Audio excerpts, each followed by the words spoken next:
Welcome to Table for 92. Element number 13, aluminum. It's number 13 because it has exactly 13 protons within its nucleus. For aluminum, we're cooking up some Potatoes O'Brien burritos in aluminum foil. And stay tuned till the end because there's a little nice camping hack to this recipe. Aluminum, or as the Brits say, aluminium, or as Andy Dwyer says, aluminum, is a metal that is pretty common in the Earth's crust. Aluminum is about 8% of the Earth's crust, the most plentiful element in Earth's crust after oxygen and silicon. You won't find aluminum in nuggets, though. It's found in very small particles and has to be extracted and melted at 1,221 degrees Fahrenheit. You know, it's funny to think now because we use aluminum to wrap our leftovers in, but when aluminum was first isolated and produced in the 1800s, it was more precious than gold and silver for a while, precisely because it was so much more difficult to extract, and because it is quite a beautiful metal.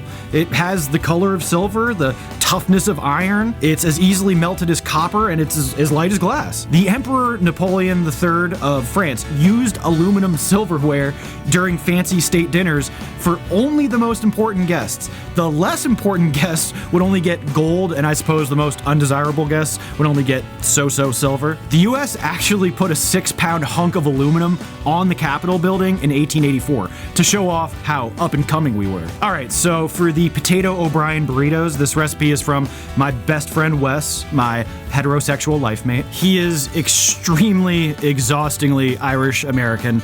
And when he wrote down this recipe and sent it to me, it reads like a rambling Irish poem. I just want to read it to you out loud, verbatim, because it's awesome. So we have the fixins. 3 large russet potatoes, 1 red bell pepper, Frank's Red Hot, paprika, garlic salt, ground red cayenne pepper, and vegetable oil. 1 diced potatoes into small squares. 2 boil diced potatoes for about 10 minutes until they are sticky and can be punctured with a fork. Parboiled, I believe is the term. 3 dump potatoes into colander to cool. 4 dice bell pepper into potato-sized chunks. Oh, Wes, you misspelled potato with an E at the end like Dan Quayle did that one time.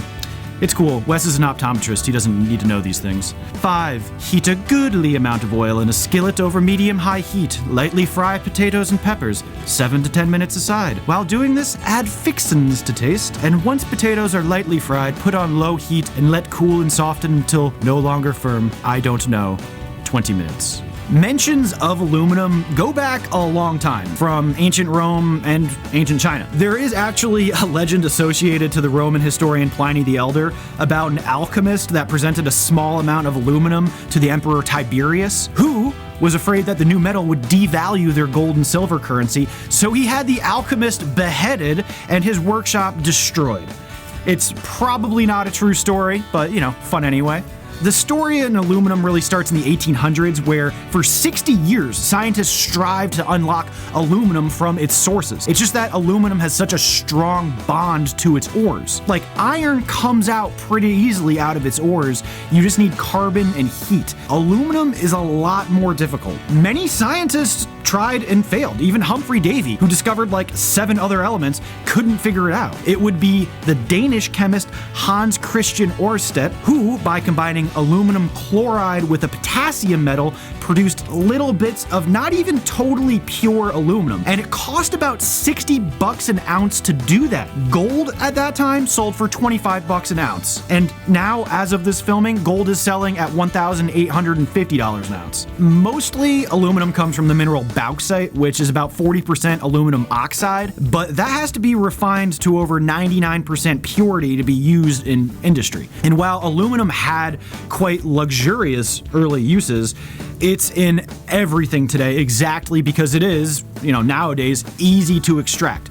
It's lightweight and resistant to rusting. But even with how ubiquitous aluminum seems to be, it takes quite a bit of electricity to refine. It's the equivalent of lighting a 40-watt light bulb for 10 days straight to extract and refine 1 pound of aluminum. But new methods for extracting aluminum came about pretty quickly. It was the Industrial Revolution, after all, when aluminum was originally discovered. Like from 1885 to 1889, just 4 years, the production of aluminum worldwide went from almost nothing to 6,000 metric tons a year.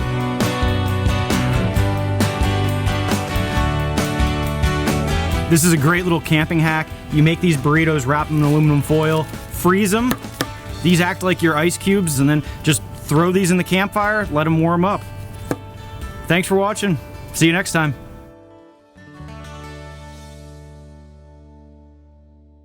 So smash that subscriber button or something, please.